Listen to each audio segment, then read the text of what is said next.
Hello everyone and peace of Christ all of you. Today our video is going to be short just to share some information with those who need it. In Islam we have many stories, and all those stories are coming from somewhere. All of Islam actually is coming from somewhere. Muhammad, he claimed to be a prophet, but yet this prophet is so good in collecting his stories. 95% is a fairy tale stories, and he added to his own religion, and he claimed that this is from his God. And the story of the man who is called Al-Khadir, which mean in Arabic mean a green prophet, green. Al-Khadir mean the green. Why he was called the green? And you know, if we understand why, then we will understand what kind of a prophet Muhammad is. So if we go to the hadith and we find out what Muhammad said about this story, we will notice the following. The Prophet Muhammad said, Al-Khadr, which means the green, was named so because he sat over a barren white land, and it turned green with the plantation after his sitting over it. So according to Muhammad, and this is Muhammad saying, not me, Al-Khadr is a person, if you sit in a dry grass, the dry grass will turn into green, which means the dry grass is a dead grass. So the dead grass will come back to life and will become not only alive, is going to become like a flourishing green. So where this is coming from? Muhammad is a person who copy many stories from people around him. You can search in the internet, you will find that there is a story, it's called the story of Gilgamesh, one of the legions which is present in the north of Iraq all the way to Persia. Gilgamesh simply is a person who was looking for the fountain of youth or the fountain of life, and he found it in what's called, the location is called Al-Bahrain, and this is exactly mentioned in the Quran, where we will find the story about Moses, who was sent by Allah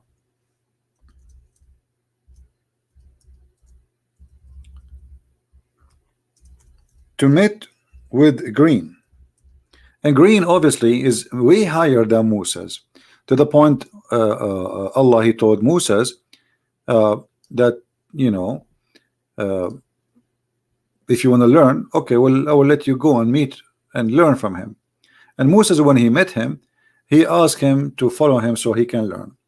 And here you will see the story, which is nothing but a fairy tale story about Moses going all the way to the location. It's called the place where the two seas met, the junctions of the two seas. And this is exactly what it's called, the name of the country today. In Arabic we call it Bahrain. Bahrain is not far away from Iran, not far away from Qatar, not far away from Saudi Arabia. Actually now they have a bridge between Saudi Arabia and Emirat, and sorry, and Bahrain. So this is exactly, the name is mentioned in the Quran. And the story of Al-Bahrain is very ancient story, that there was there a fountain of life. Whoever drink from it, he live forever. And there's only one person he was able to find this fountain, and his name is Mr. Green.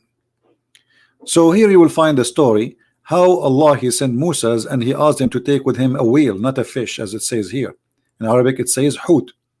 And then when they went to that area, Moses, he do not know how to find this person, Al-Khadr. So Allah told him, well, when you lose your fish or you lose your whale, then that's mean the place you will find our servant Al-Khadr, which is a higher than Moses. So when he went there, simply the story says that the fish came back to life, or the whale, and because some waters touched the fish, and the fish came back alive. And you can read the story. This is chapter 18, and you can read from verse number 61 all the way to the end of the story. However, if we go, we will find more details about this story in Sahih al-Bukhari, where the Sahih al-Bukhari make it so clear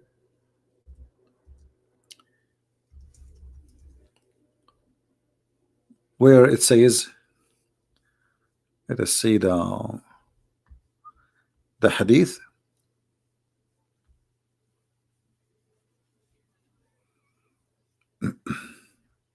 All right, here we go. We mentioned this just in the previous video today, that we talk about it a little bit, but it doesn't hurt if we talk more, so people will learn and take notes. So according to the story here, as we see,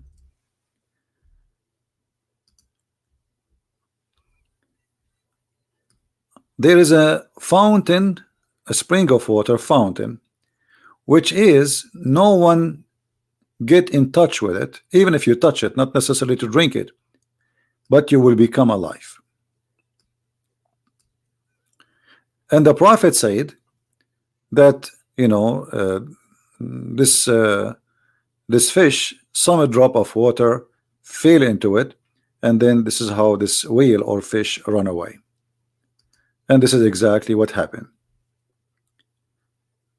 So when the fish run in the water, came back to life after touched from the water from the fountain of life, the fish run into the water in the sea, in the ocean, and Moses was able to track the steps of the fish, which is very funny, in the ocean, because the ocean became like a tunnel, like a highway, as you see. So it was like a tunnel. So Allah held back the flow of the water until it was like a tunnel, and the fish could glide. Moses and his boy were amazed. They set the reminder of the day and the night, and Moses, a companion, forgot to inform him to escape, the fish escaped, blah blah blah blah. So you can read the story. I can post the link for you about those references down in the video. But as you see, Islam is based in fairy tale stories. Who in the world in the year 2019 he want to believe that there is a prophet, his name is Muhammad, teaching us that his God told him that there is a water, it's called the water of life, and whoever sprinkle water from it at himself, even if he's dead, or somebody sprinkle at the dead man, he will come back to life immediately? How Muhammad can be a prophet and yet he is telling such a story? How we can accept that Muslims, they speak about science and Quran?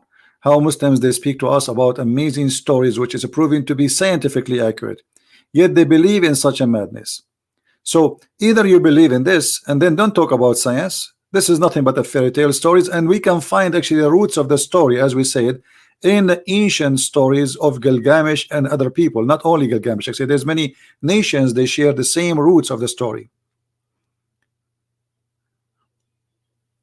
And this story continue with us until now, to the point we have the movie. It's called The Pirate of the Caribbean, speaking about the fountain of youth. This is nothing new. This is something very old, very ancient. Nations carried through nations, and then Muhammad, he took it, he put it in his book, and he claimed that this is coming from his God, and this is a story provided for him and only for him. Nobody knows about it except him, Muhammad.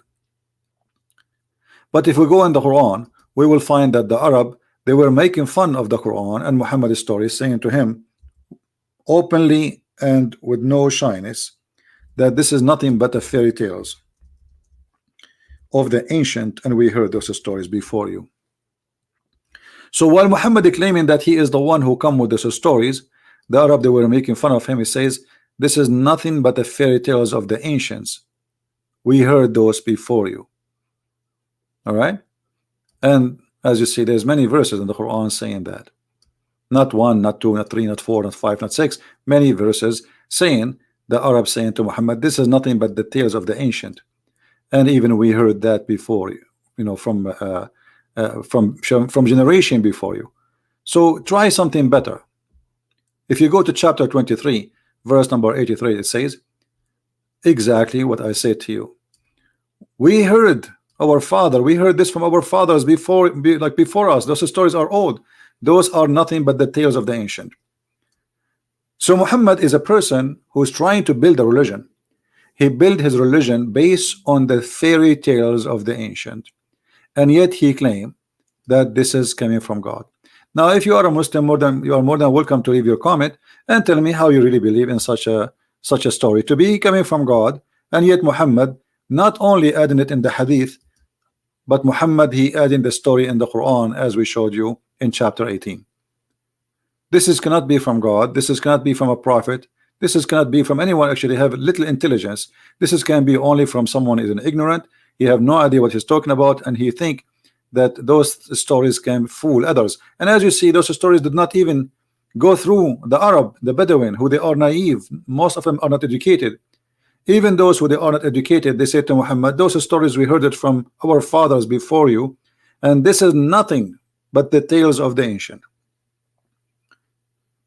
So how we can believe in Muhammad to be a prophet? This is why today I wanted to make this a short video, so it's going to be easy for you to carry around and show to your friends.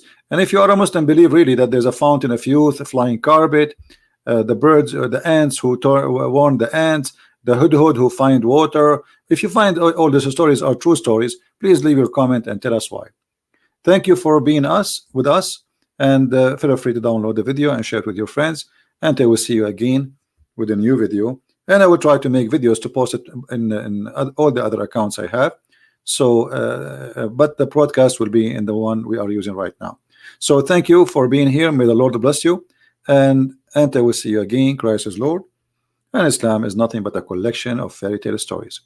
Thank you, and God bless.